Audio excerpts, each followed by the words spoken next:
Hey, welcome to another episode of the Raising Sons podcast. A lot has happened in the last, I feel like, few episodes. Now, if you haven't seen, which it would be hard to not, but in the last, I think it was 4th of July, there was a young man from Mississippi, Nolan Wells. If you haven't heard, that went missing. He went on to a Horn Island with a group of boys. It was himself and 3 other boys. They all came back and he did not. So a missing persons report was filed, and a few days later a body was found, which happened to be his. There's been a ton of conversation around this, and I'm not focusing on that particular situation, but I do want to talk about boys needing to belong and what your son will do to fit in. What makes this different is he was the only African-American male with 3 other white boys on this boat. I think for a lot of people, this is a reoccurring event. I can think of several different instances where the makeup has been the same and the outcomes have been similar. Well, I think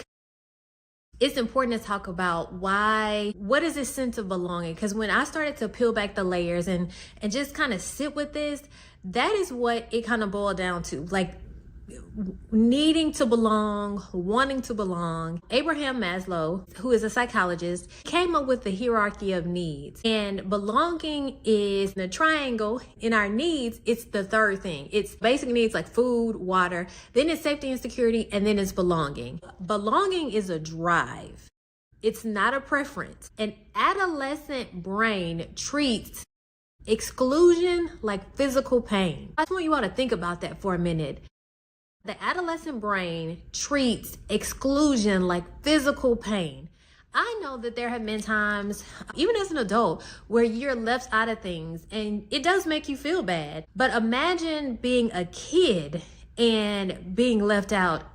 You thought these people were your friends and they decide not to include you. How horrifying for, I say teenage, but even adolescent, even a young child. It is painful. What does belonging cost our African-American sons in majority white spaces? It costs them code switching. Code switching is when you behave, maybe talk one way with one group of people, and with another group of people you do something very differently. So it's the same thing as when you go to work and you speak one way at work around your colleagues and your supervisors, and then when you go into your community, you speak very differently. So you code switch, you go back and forth. Our African-American sons may also shrink. Instead of being the best at something that they are the best at, they then retreat and allow others to win. I can remember a specific conversation I had with a mom where her son was always winning. He was one of a few African-American boys in the class, and he was always winning at games and different things. And this teacher told this mom that maybe she needed to talk to him about not winning so much, not allowing the other kids to win. So that's an example of shrinking. And that was to make the other kids feel better. But what happened to her son if she were to have that conversation with her son? So now I have to not be the best that I can be at the expense of other people's feelings. So not only code switching and shrinking, but going along because you just want to fit in. So someone makes a crude joke, or they say something that is offensive, or they say a racial slur. Instead of saying something because you want to belong, you just kind of blow it off, or you ignore it, or you just stay quiet. You know, you are part of the group. Maybe you don't voice your opinion that much because you just want to be a part of the group. These are some of the things that our sons who want to fit in do. They shrink back, they stay quiet, they go along to get along. These 3 things that I'm going to talk about help them to maybe not do that as much, right? This is a tricky subject, and there's no magic pill to help your son not want to do these things. But I think there's some important things that we need to consider so that our sons have a sense of belonging, and so that our sons can make good choices about the friends that they choose. One of those things, if we were thinking about a tree, this would be the root, and this is identity. So who does your son say he is?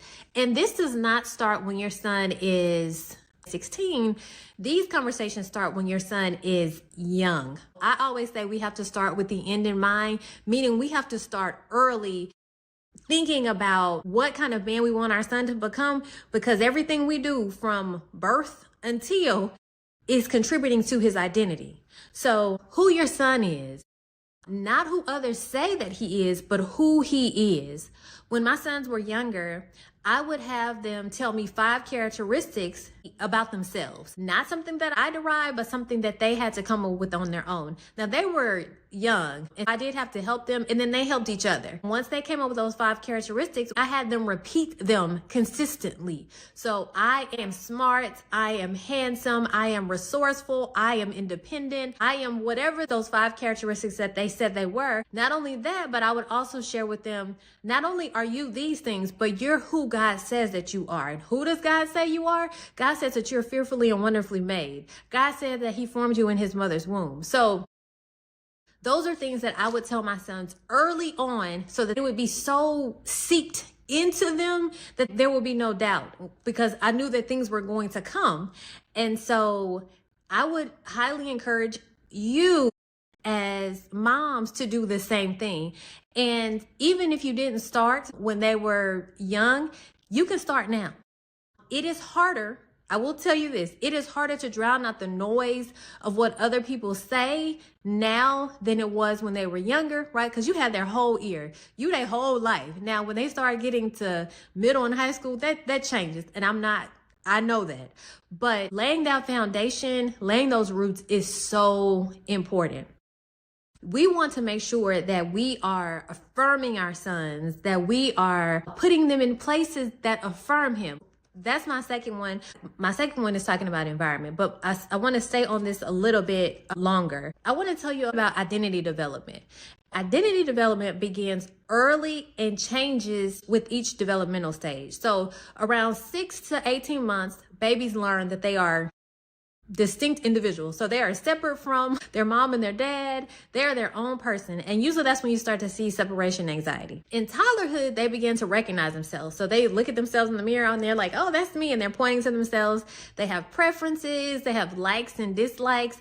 And then from 3 to 5, their self-concept begins to evolve around family roles, friendships, cultural expectations. These things are so subtle that they pick up on. And so boys play with trucks. Girls play with dolls. You know, these are things that they see and notice and things like that. From 6 to 12, they start to compare themselves to other kids. They start to ask questions. Why does my family look like this and your family look like this? Why do I have a mom? Where is my dad? Or where's my mom? They start to compare themselves. They realize their own strengths and weaknesses, and they develop a stronger sense of self-esteem and independence. Now, this is from 6 to 12.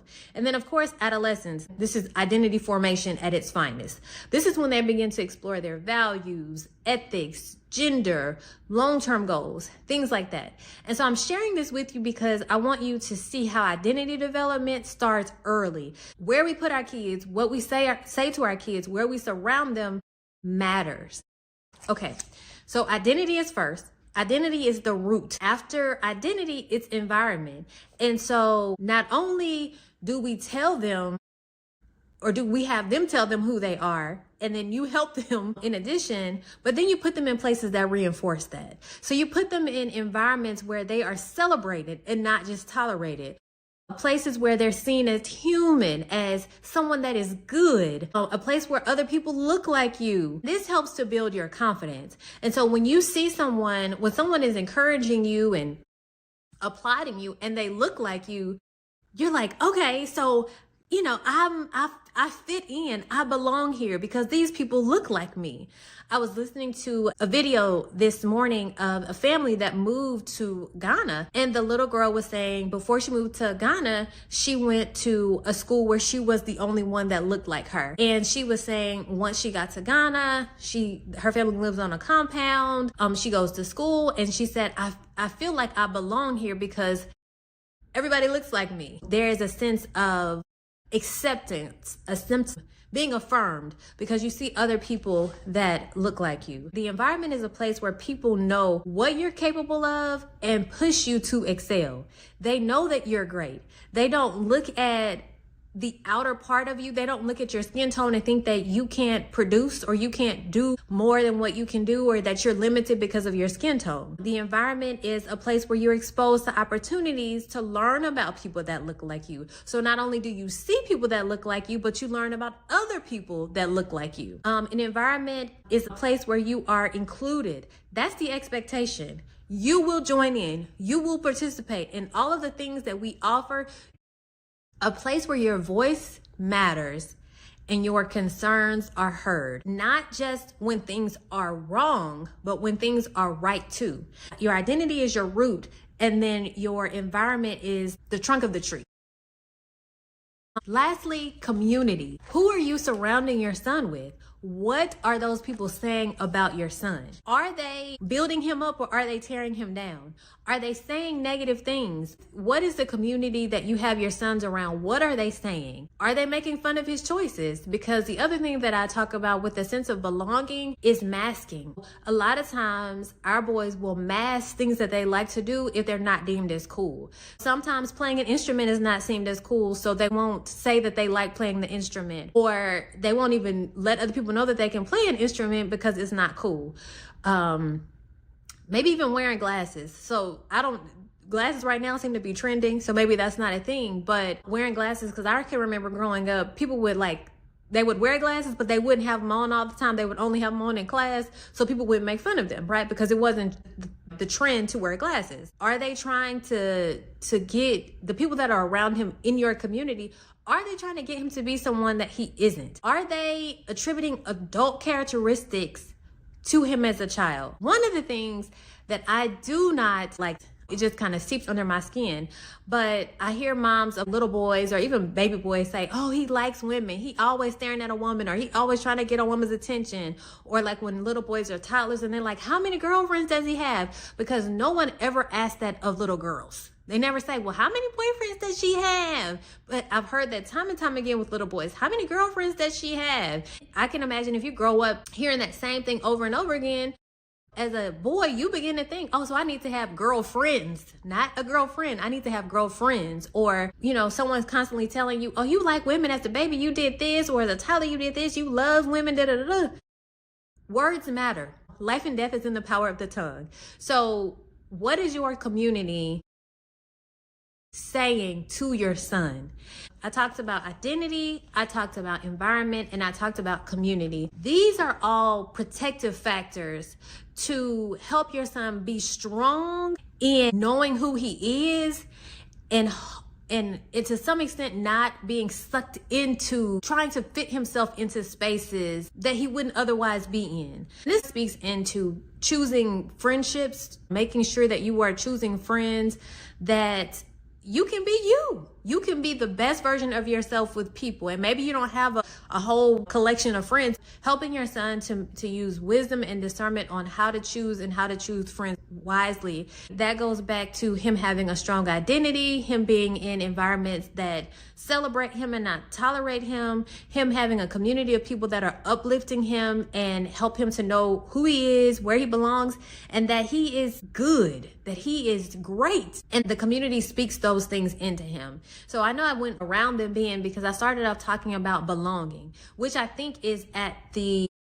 core of what we see with boys choosing friendships, not choosing good friendships, and just not being okay with who they are, not having a firm foundation. Those things are really important. I want you to consider, what does my son's foundation look like? What is his identity? How have I contributed to his identity? And then has the environment that I put him in, has it reinforced that identity or has it torn it down? And then the community that is around him, that is supporting him, is it really supporting him, or is it causing him to question his identity? And so if it's causing him to question it, then there might need to be some choices made about if those are people that he needs to consistently be around or even be around at all. Those are things that I want you to think about in terms of helping your son to find his place, helping him to fit in, so he doesn't have to put himself into spaces where he doesn't really feel that sense of belonging. It's there, but it's not really there because he can't really be himself. He can't show up in his full greatness. He has to shrink back. So when we talk about our sons being in majority white spaces, it is so important that they have a strong identity. Environments are supportive. They are reinforcing his identity, and that the community that you have him in is definitely reinforcing the identity that you placed in him. There might be part 2 to this because I think it's so important. When your son knows who he is, he makes good decisions about the people that he has around him. And we have a role and a responsibility to ensure that our sons have a strong identity and that they are in environments where they're celebrated and not just tolerated, and that the people we choose to have around them are building them up and not tearing them down. All right, y'all. Until next time.